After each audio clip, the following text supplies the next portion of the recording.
আমরা কক্সবাজার যাওয়ার কথা আরও 10 দিন আগে, বাট যে আমার ভাতিজা ছিল, ভাতিজা একটু ছোটোখাটো ইনজুর্ড হওয়াতে ওরা ট্যুরটা কিছুদিন পিছায় দেয়। ইন দ্য মিন টাইম আমি ওদের আগে কয়েক মাস আগেও, গত 1 মাস ঠিক 1 তারিখও আমি কক্সবাজারের আমার পার্সোনাল ট্রিপে আমি ঘুরে আসছি। আর গতকালকে রাতে আমার আম্মার সাথে, আমার ছোটো বোনের সাথে আমার শেষ কথা হয়। আমার একটা বেবি হয়েছে, আমার বেবির বয়স এখনও 3 মাস হয় নাই। তো আমার মা হচ্ছে আমার বেবিটাকে দেখতে পারেনি আর কি। আচ্ছা, চট্টগ্রাম কক্সবাজার মহাসড়কে কিন্তু এই দুর্ঘটনা কিন্তু নতুন নয়। প্রতি মাসে এই ধরনের সড়ক দুর্ঘটনা ঘটছে এবং মানুষ সর্বস্ব হারাচ্ছে, নিকট আত্মীয়কে হারাচ্ছে। এই যে সড়কের যে অব্যবস্থাপনা, এটার জন্য কোনো আক্ষেপ আছে কিনা এই মুহূর্তে?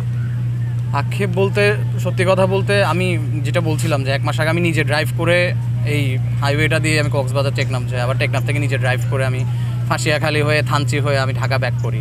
সো এই রোড আমার অনেক দিনের পুরাতন পরিচিত রোড। আমার সবচেয়ে পছন্দের রোডটা আজকে আমার জীবনে ট্র্যাজেডি হয়ে দাঁড়াইছে। আর এখানের যে অব্যবস্থাপনা আমি যদি বলি, প্রচুর লবণের গাড়ি। আমি যেহেতু ড্রাইভ করি, আমি টেকনিক্যাল ইস্যুটা হয়তো বুঝি যে এখানে সকালবেলা যে লবণের গাড়িগুলো যায়, সেই লবণের গাড়িগুলো থেকে যে লবণের মিশ্রণটা রোডে পড়ে, সে কারণে রোড এত বেশি পিচ্ছিল হয়ে থাকে। এর বাইরেও এই সড়কে যে পরিমাণে ইউটার্ন এবং হচ্ছে আঁকা বাঁকা সড়ক, এই রোডটা 4 লেনের জন্যই হচ্ছে আসলে মানে সবচেয়ে বাংলাদেশে যে এই মুহূর্তে কোনো রোডকে খুব স্পেশাল প্রায়োরিটিতে 4 লেন করা উচিত, তার সেটা হচ্ছে এই রোডটা। সো আমি আসলে মানে আমাদের যারা রোডস অ্যান্ড হাইওয়ে ডিপার্টমেন্ট আছেন বা সরকার যারা আছেন, যারাই সরকারে আসবেন, আমি অবশ্যই বলবো ভাই, আমার ফ্যামিলি, আমার মানে আমার আবেগ, আমার জীবন, আমার ফ্যামিলিটা আজকে এক মিনিটের মধ্যে আল্লাহ আমার কাছ থেকে নিয়ে গেছেন, পৃথিবীতে আর নাই। সো যারা এই মুহূর্তে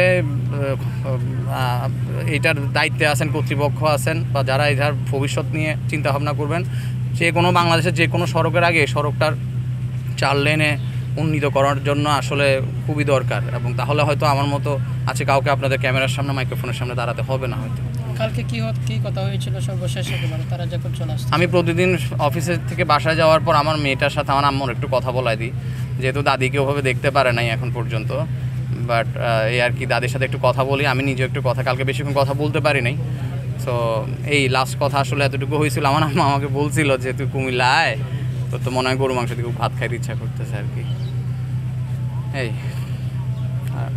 কয় দিনের প্ল্যান আসছিল সেটা আমি আসলে ডিটেলস জানি না। আমার বড় ভাই ঢাকা বিমানবন্দরে কার্গোতে আছেন। তো ভাইয়াও ঢাকায় উত্তরাতে থাকেন, ভাবিরা সহ গতকালকে এই গাড়ি নিয়ে ওনারা কুমিল্লাতে রাতে স্টে করেন এবং হয়তো আজকে ভোরের দিকে রওনা দেন আর কি। আপনারা সবাই কি ঢাকায় থাকেন? আমার আব্বা আম্মা, আমার ছোটো বোন কুমিল্লা থাকেন। ছোটো বোন কুমিল্লা বিশ্ববিদ্যালয়ে পড়াশোনা করতেছে। ওর 1 সপ্তাহ আগে রেজাল্ট দিছিল, ও ফার্স্ট ক্লাস ফার্স্ট ছিল এবং স্কলারশিপ ওকে অফার করা হয়েছে কুমিল্লা বিশ্ববিদ্যালয় থেকে। সো আর বাকিরা ঢাকা থেকে বলতে আম্মা চৌদ্দগ্রাম থেকে উঠছে, কুমিল্লা চৌদ্দগ্রাম থেকে উঠছে। ভাইয়ার শ্বশুর বাড়ির যে লোকজন, ওরা সবাই কুমিল্লা চৌদ্দগ্রাম থেকে উঠছে আর কি। আমার নাম হচ্ছে মোহাম্মদ মনিরুল হক। আমি যে ফ্যামিলির অ্যাক্সিডেন্টটা হয়েছে সেই ফ্যামিলির মেজর ছেলে। আর আমার ভাই, ভাবি এবং আদার যারা আছেন ওনারা হয়েছেন। আমি ঢাকাতেই জব করি, প্রাণ আরএফএল গ্রুপে অ্যাসিস্ট্যান্ট ব্র্যান্ড ম্যানেজার হিসেবে হেড অফিসে কর্মরত আছি। ওকে, থ্যাংক ইউ।